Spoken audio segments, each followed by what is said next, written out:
We're doing Hot Girl Summer edition of the Book of the Month. The summer hasn't been particularly hot, nor am I, but we're reading the Brontë sisters and Jane Austen this month.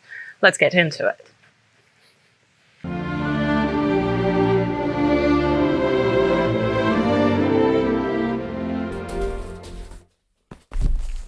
Okay, so this month I thought we would rectify a huge gap in my reading list, and it's the lovely ladies of the Victorian age, the Brontë sisters, as well as Jane Austen. Somehow I've skipped this huge part of the world classics, and I have not read a single one of them. Well, that's not true. That's not necessarily true. So I do remember reading this one, this copy here. This is Wuthering Heights. A wild choice out of all of them, if you ask me. When I went to pick it up, I also found a Russian copy of Jane Eyre, so I have no idea. I do not remember reading Jane Eyre. I do have a vague recollection of reading Wuthering Heights, but I do not remember reading Jane Eyre. So I might have started it, maybe I didn't finish it, who knows at this point. The plan is, I think, is to read one book per Brontë sister and at least one Jane Austen. I have a few more here, but that's plan A. If I have more time or inclination or desire or whatever, then I will read more of Jane Austen. How about that? So I have Agnes Grey by Anne. I have Wuthering Heights by Emily. And I have Jane Eyre. So this is the plan for the Brontë sisters. And I have this old copy of Pride and Prejudice. I have Persuasion, I have Emma, and I have Sense and Sensibility. Side note, how beautiful are these editions, by the way? These are like the most beautiful ones I've ever touched and held in my hands, honestly. World Cloud Classics, they have a few more of these. So I have three. I have Jane Eyre, Emma, and Sense and Sensibility. They also have Pride and Prejudice, and I'm so annoyed that I couldn't get my hands on them before they kind of ran out of stock here. And nobody's bringing any more copies into Russia. So, yeah. These are the softest, they're kind of rubbery to the touch, but they are so kind of soft and wonderful. And look at the editions, they're beautiful. Inside is also stunning. The only kind of nitpick here is that the font size is very small. My eyes are not forgiving of this anymore, so we'll see how that goes. So my thinking is that I might as well just read Pride and Prejudice. I've had this copy for years now. So this is plan A. And this is plan B if I feel like it. I feel like Persuasion might be an easy one to get through. At least it's shorter than everything else. Emma is huge. So I think it's going to be a fun month. Jane Eyre is a perfectly fine novel. I know that people have passionate feelings about it, so I'll try to be a little bit careful when I articulate my thoughts. It is a perfectly fine novel of the time period. I had no problem getting through it. I wasn't bored with it. I found Jane Eyre's character quite compelling, so it's all good. There are some contrivances about the novel that are somewhat typical for the time period, and that's excusable. Like, it just so happens that Jane Eyre has this rich uncle, or it just so happens that the family that helps her is actually related to her. It's all fine. It's supposed to add this thrill to the novel, like an interrupted wedding right there at the altar should give you like a little bit of a thrill. Especially if you figure out the twist before it happens, it just gives you a feel like, ooh. I would also say that I like Jane Eyre as a character. She's still this example of Gentile Victorian women, but she has a certain edge to her, like a stronger core maybe, that makes her stand out amongst these complacent women. The Christian forgiveness narrative didn't bother me that much with her. It works. There is a bit in there where she goes to see her aunt at her deathbed, and the aunt is so full of hatred and misunderstanding of Jane that she's not even willing to let it go on her deathbed.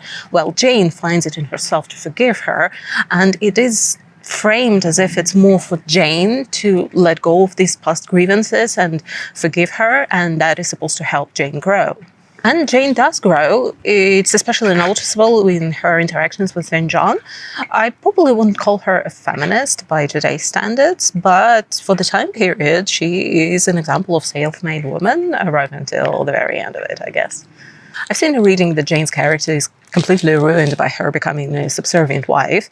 And yes, there is a little bit of that. Her calling Rochester her master doesn't help that much. I also think that they are not necessarily on equal footing in the end, like I feel Elizabeth and Darcy are, but most of it lies with Rochester as a character, and I will get to him in a second. There is a bit in the end of the book where she talks to St. John, and I cannot find the exact quote now for the life of me, but she says something like, "I have no issue in submitting to a man if the man is worthy of it." And while this is not necessarily my view of relationships as a 21st century feminist, I can appreciate this for the time period. It's not actually a terrible position to have. A woman cannot really expect a position of equality in that relationship, so at least she should try and find a man who's worthy of being her master.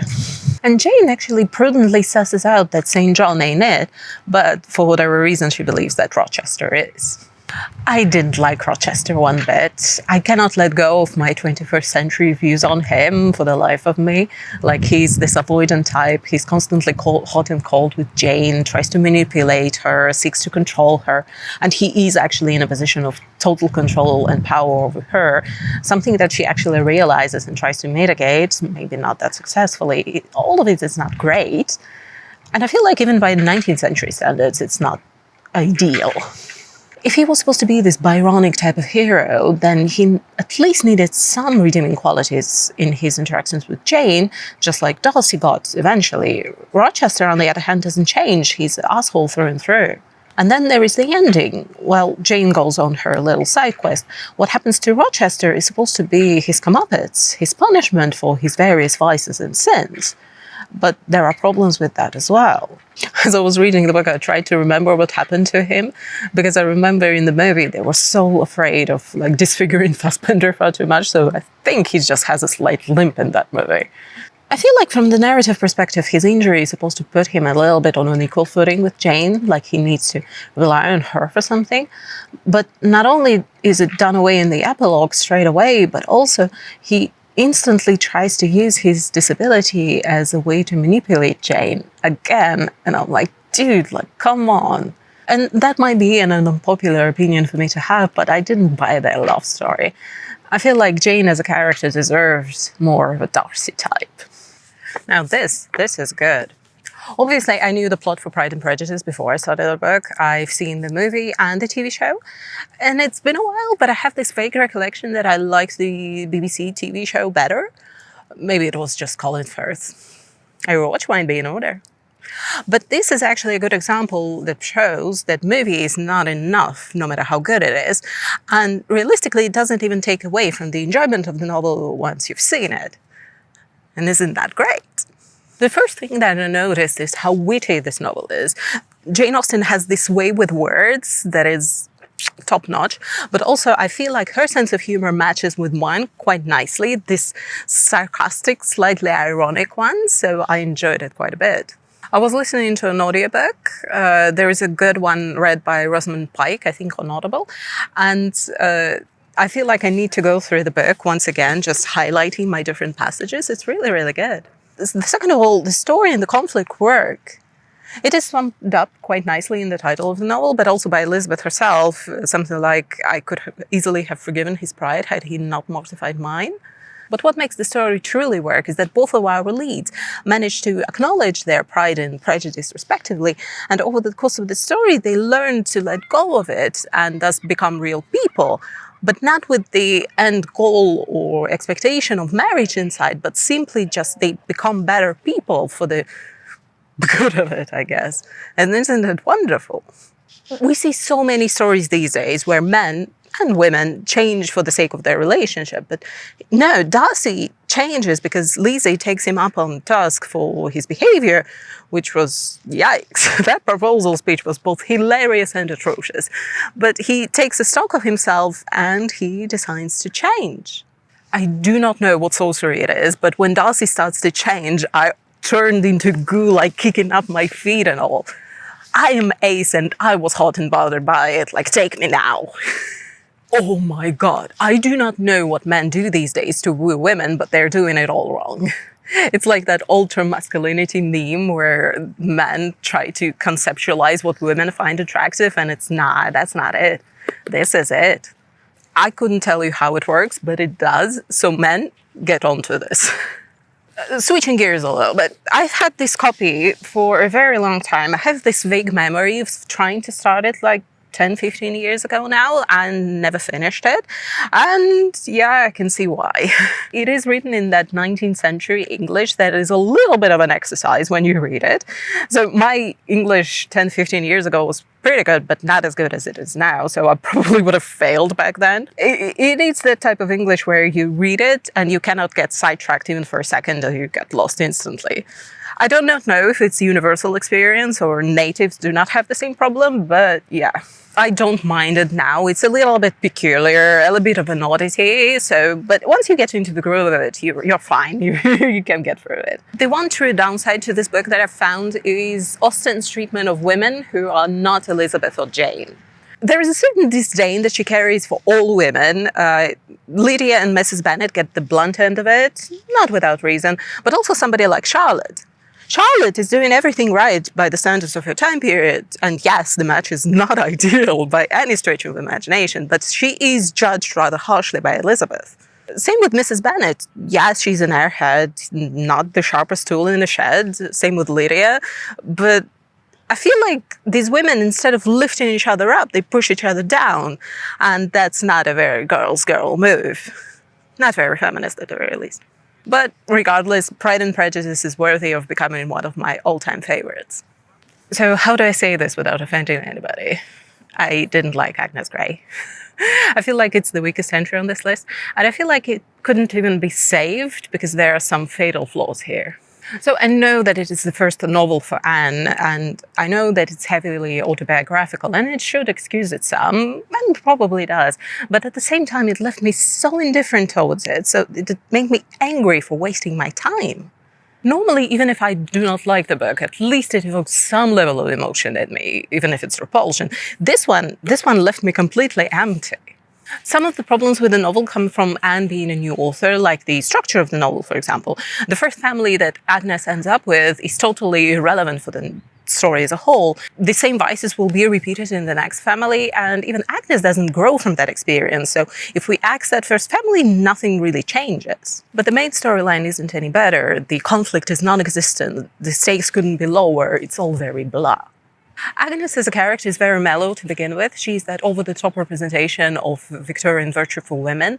Very quiet, non-confrontational, but also very spiritual and moralistic. Not my favorite type of female characters to begin with, but also from the narrative perspective, they don't make for very good protagonists because they're very boring.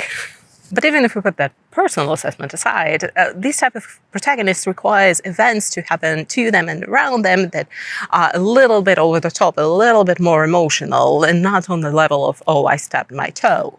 Not to compare Anne's novel to her sister's, but look at what happens to Jane Eyre.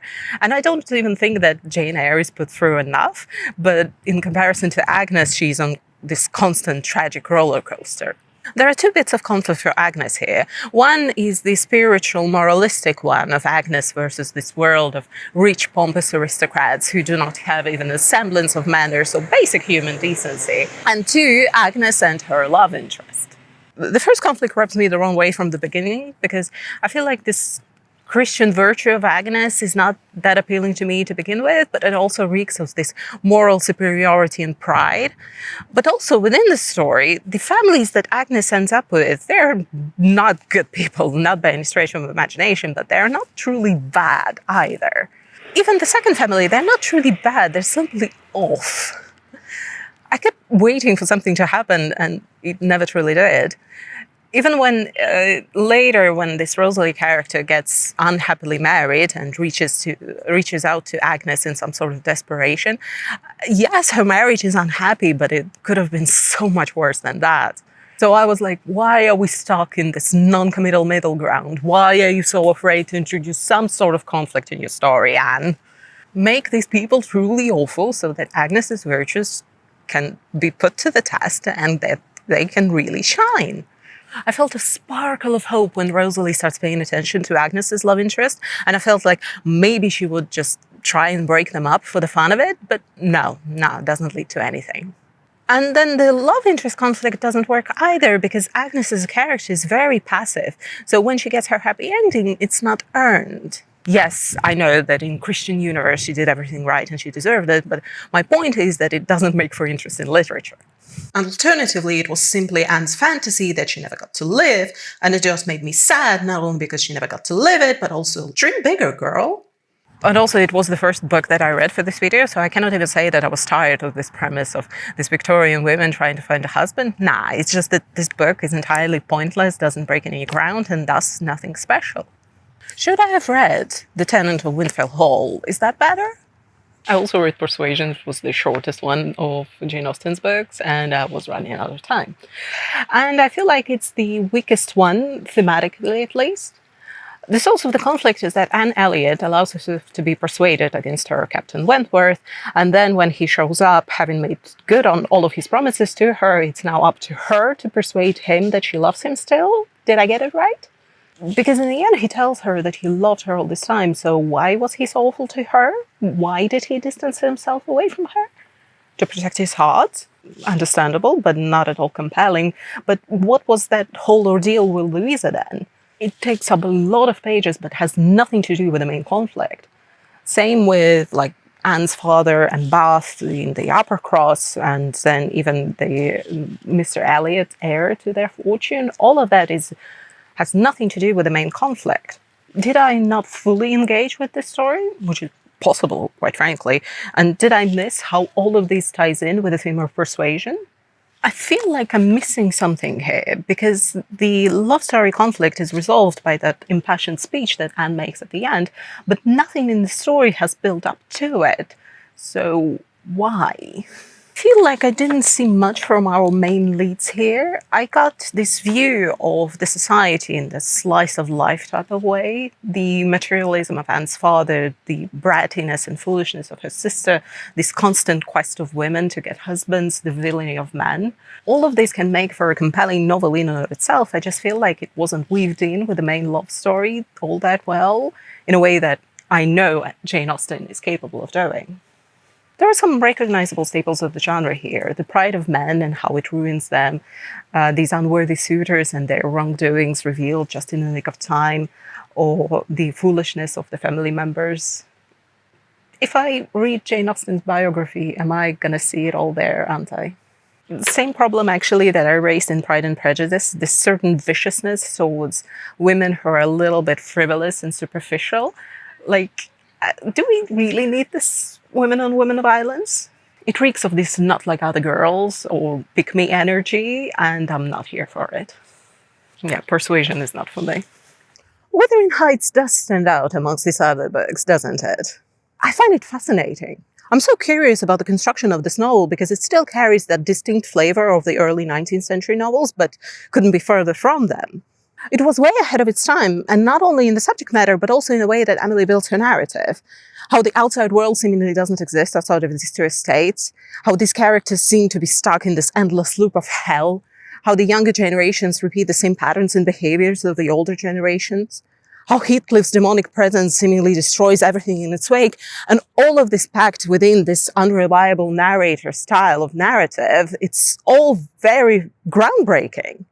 In some sense, it reminded me a little bit of 100 Years of Solitude, if on a slightly different scale, how this world seemingly exists outside of our own, and it exists by its own rules, and nobody can really escape it. This story could be even considered like an example of Gothic fiction. I guess, I'm not sure, it's very elusive to me. But also look at Emily. Her upbringing was not that different from her sister's, and yet she managed to create this novel, which is, I would argue, the most competent one and the most groundbreaking out of all of them. And what about Emily allowed her to create a character like Heathcliff? Where did he come from in her mind? Her sister's novels have very much rooted in real-life experiences. They draw from life, so I would hope that Emily never got to meet a character like Heathcliff. I would also argue that there's no other character like Heathcliff in all of the world's literature, because we've seen villains before, we've seen men out for revenge, but there is something so unique about him, and it makes your skin crawl. I don't want to make moralistic judgments about these characters here. I don't really care. But also, I believe that Emily knows what her characters truly are. She does not try to romanticize them as people have tried to do with them later on. Yes, it is still a love story, but the destructive kind that is more cautionary tale rather than a romance novel. We see these people consumed by their deepest, darkest desires and most darkest urges. This look on the dark side of love can make for a rather uncomfortable read, but it also exposes something truly deep and dark about all of us, I guess. I find it rather difficult to talk about this novel. It's somewhat of an enigma to me. I definitely enjoyed it. The benefit of age and perspective allows me not to jump straight to condemning these characters for their actions, but rather look at them and see what passions drive them to their rather questionable actions and what decisions they make, but also, interestingly, see other people's perspective of them, because we have this unreliable narrator there. At some point, our POV character, he goes back to see, I think, younger Catherine after he learns this whole story from our unreliable narrator, and he is rather disturbed because his view of her is completely different from the narrator's.